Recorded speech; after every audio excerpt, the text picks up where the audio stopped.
ago, there was a little girl named Dorothy, and she lived with her aunt and uncle.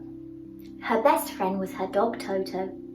One day, Toto and Dorothy were playing outside when suddenly the wind began to blow. The sky got very dark. The wind blew even harder. There was thunder and lightning. It was a cyclone. Dorothy and Toto called for her aunt and uncle, but they were not there.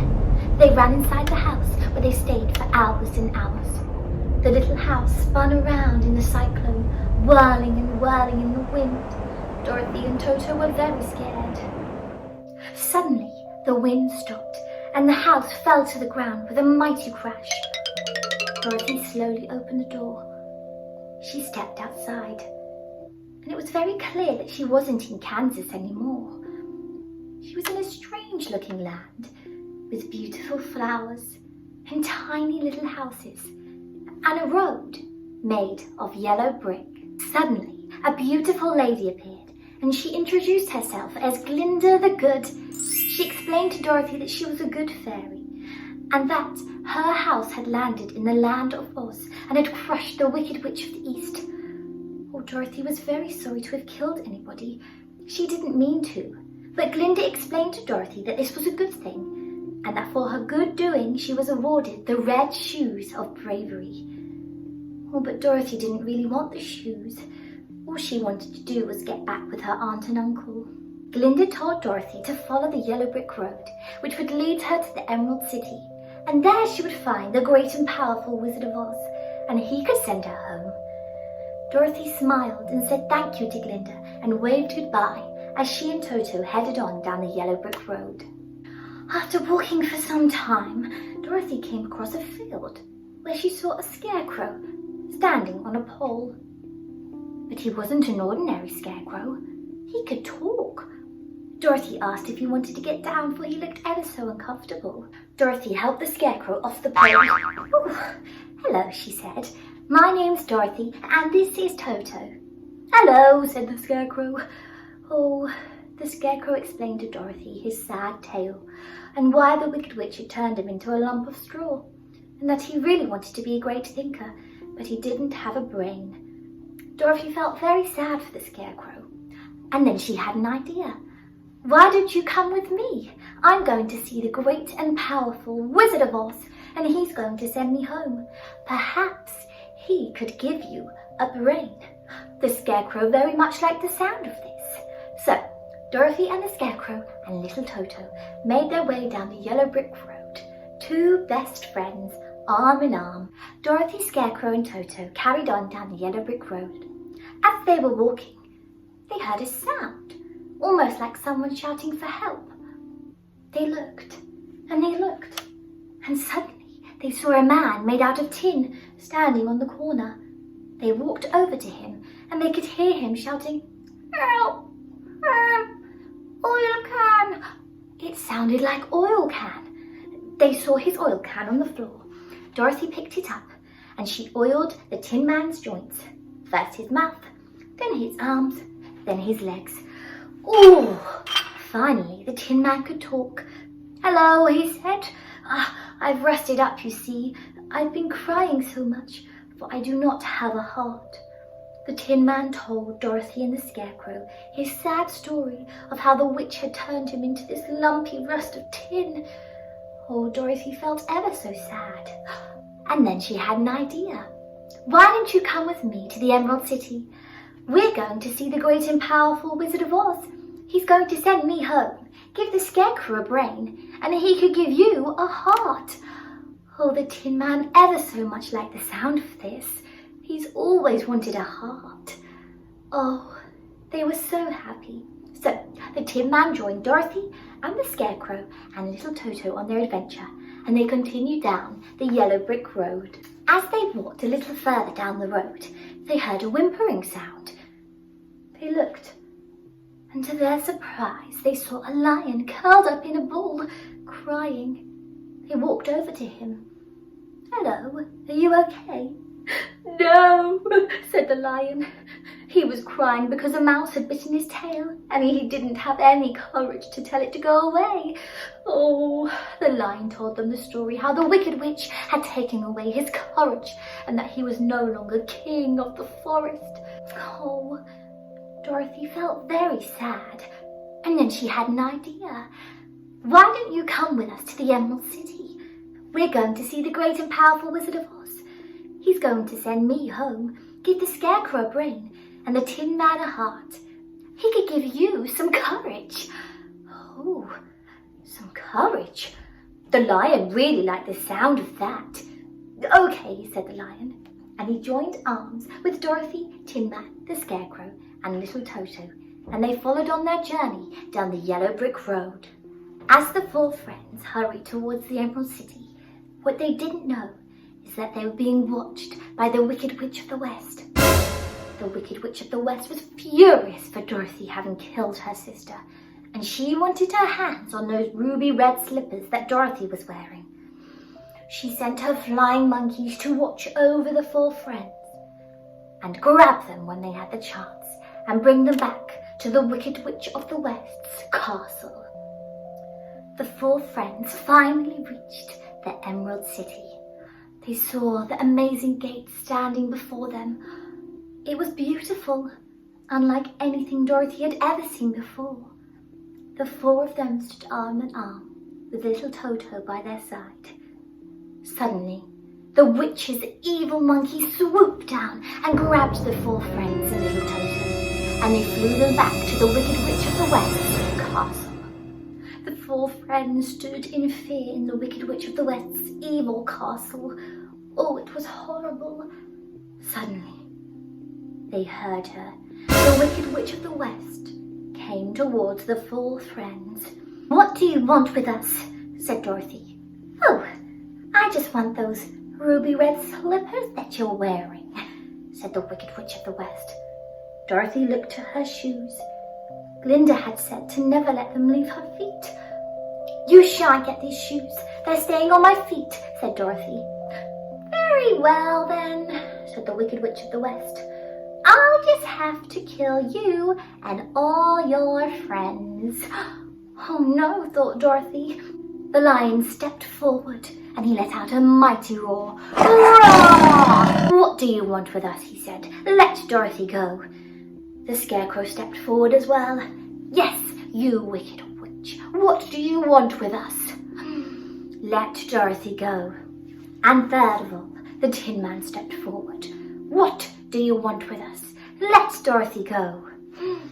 Suddenly, the Scarecrow noticed a bucket of water in the corner of the room. He signaled to Dorothy and pointed at the water and said to throw it over the Wicked Witch of the West. Whilst Dorothy was getting the water, the lion stepped forward and held his paws up at the Wicked Witch of the West and let out another almighty roar. Roar! The Tin Man stepped forward and said, "The Wicked Witch of the West, you will not get past us first. If you want Dorothy, you must get past us."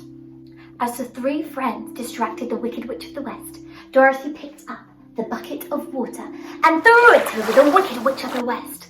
"Oh no!" she screamed. "I'm melting!"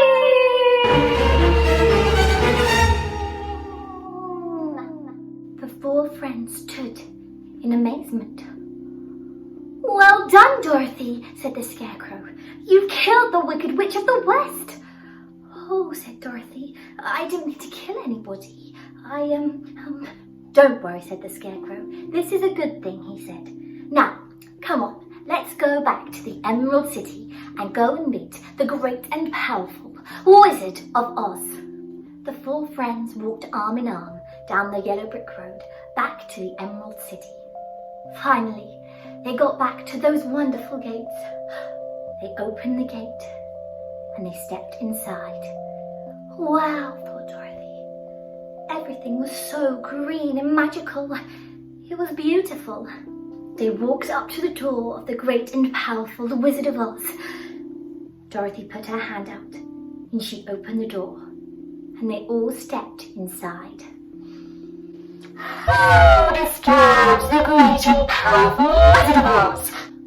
A booming voice was heard echoing around them. Your Almightiness, it's just me, Dorothy. You see, there was a massive storm and I just want to get back to Kansas and, oh, please help us. I just want to get back home. Suddenly, there was a clutter and a bang and another bang and a puff of smoke. And out appeared a strange-looking man. Hello, he said. Who are you? Said Dorothy. I am the great and powerful Wizard of Oz. Oh, but he just appeared to be a strange man. Yes, I know what you're thinking, said the Wizard of Oz. I'm just a strange man. The four friends looked at each other, for that was exactly what they were thinking. Dorothy stepped forward.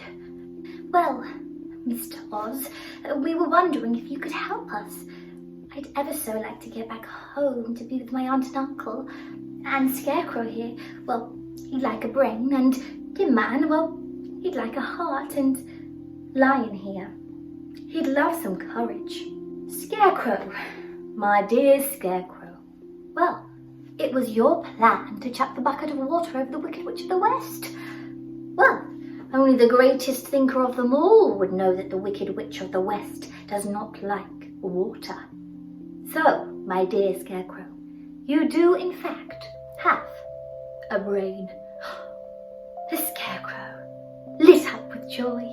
He was so happy, for he in fact did have a brain, and he was going to be the greatest thinker that Oz had ever seen. Dorothy smiled with such happiness. My dear Tin Man, said the wizard, you do have a heart, for you told the Wicked Witch of the West she had to get through all of you before she could get to Dorothy. And that, my dear, means you have the greatest heart of them all, for you sacrificed yourself for your friend. So, listen, Tin Man, you do have a heart. The Tin Man stood. Oh, a tear came to his eye. He was so happy, for he heard a heartbeat, and he really did have a heart. Dorothy was so happy for her friends. And my dear Lion, please step forward. The Lion stepped forward. Oh, he said, Lion, you have the greatest courage of them all, for you stood up to the Wicked Witch of the West in the first place, and you let out the mightiest roar and distracted her from Dorothy. My dear Lion, you really do have courage. The Lion looked around. Oh yes, I really do. I am the king of the forest, he said, and he let out an almighty roar. Dorothy looked at her three friends. She was so happy for them. Suddenly the wizard turned to Dorothy. Oh, Dorothy, I'm not sure there's much I can do for you. I'm not sure how to get you home. Dorothy looked very sad. Suddenly, Glinda the Good appeared. Glinda, oh, I'm sure pleased to see you. Can you help me get back home? Said Dorothy. Dorothy, my dear, said Glinda. The magic in your red shoes will help you to get back home. The red shoes, said Dorothy. Yes, said Glinda. All you have to do is click your heels 3 times and say, there's no place like home. There's no place like home. There's no place like home. Dorothy stood and she looked at her friends that she'd made along the journey. I'm going to miss you guys, she said. All the 3 friends agreed that they were going to miss Dorothy as well. Oh, they loved her ever so much. Okay, here it goes, she said. I'll miss you all. Thank you for being so kind. Dorothy closed her eyes and she clicked her heels 3 times, saying, there's no place like home. There's no place like home. There's no place like home. Dorothy opened her eyes. She looked around and she realized she was back in Kansas.